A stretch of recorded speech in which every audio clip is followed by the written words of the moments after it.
Bien, dans ce module, on va reprendre l'aspect processus créatif lorsqu'on réalise un clip. Alors moi, ce que je fais en règle générale, c'est très simple. Je reçois la musique de l'artiste et je l'écoute, donc avec mes écouteurs, et je m'imagine un certain nombre de plans, ce qui me vient dans un premier temps à l'idée. Je le note sur une feuille. Puis ensuite, je vais aller regarder d'autres clips ou d'autres photos, comme je l'ai fait tout à l'heure, avec la musique toujours en tête. Et puis, je note un certain nombre d'idées, je note un certain nombre de plans.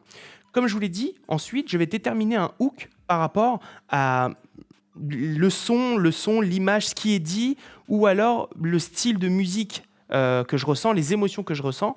Et ben, je vais essayer de lister un certain nombre de hooks. Qu'est-ce qui pourrait être vraiment extraordinaire dans ce clip-là et qui pourrait coller à la musique que j'entends. Ensuite, je fais mon espèce de feuille d'élimination.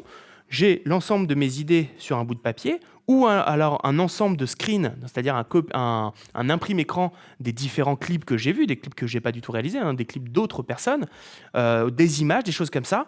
Et puis, je les pose sur la table. Puis ensuite, je vais rayer tout ce qui ne convient pas par rapport au budget qu'on m'a alloué. Une fois que j'ai ça, je vais créer une liste de plans. D'accord, une liste de plans que je vais devoir tourner le jour J.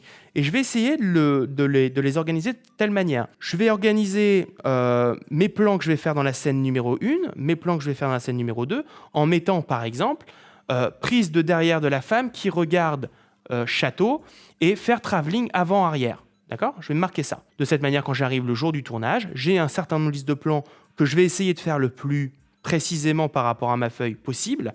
Mais évidemment, lors du tournage, je vais mettre ma feuille de côté et quand on va avoir fait le setup, eh bien, je vais prendre ma caméra et je vais jouer un petit peu avec ma caméra. Si une idée me vient, si je vois quelque chose qui n'était pas prévu dans la pièce, je vais le filmer quand même. Je vais maximiser mes chances de réussir à faire mon bon montage, à avoir tout le matériel qu'il faut pour monter. De la même manière, mes angles de vue, souvent, une scène, je vais la prendre et sur plan droit, mais aussi tout en contre-plongée pendant toute la musique, mais aussi tout en contre-plongée, mais aussi tout en travelling avant-arrière, en travelling gauche-droite. Bref, je vais maximiser mes chances. Il y a probablement des choses que je n'avais pas prévues sur le papier, que je vais retourner lors du clip. D'accord, je vais me laisser ma créativité travailler. Je ne vais pas mettre la pression. Je vais me laisser ma créativité travailler lors du tournage. Afin d'être bien organisé le jour du tournage, de ne pas stresser, d'être efficace, vous allez devoir faire un document qu'on appelle le livre de production.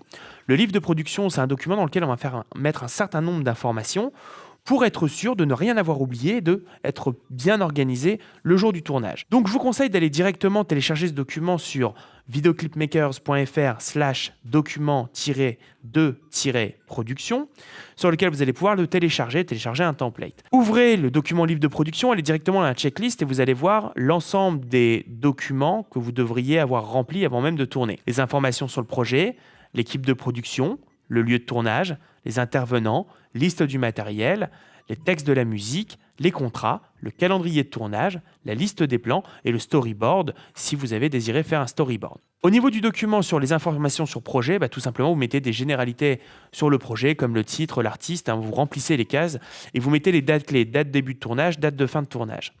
Pour l'équipe de production, tout simplement vous listez l'ensemble des membres qui vont remplir un rôle, ainsi que leurs contacts. Il peut être intéressant, avant même de tourner, de les rappeler peut-être la veille pour leur indiquer qu'il y a une modification, que un lieu a changé, enfin bref, de pouvoir communiquer avec eux. C'est intéressant d'avoir tous les contacts sur la même page.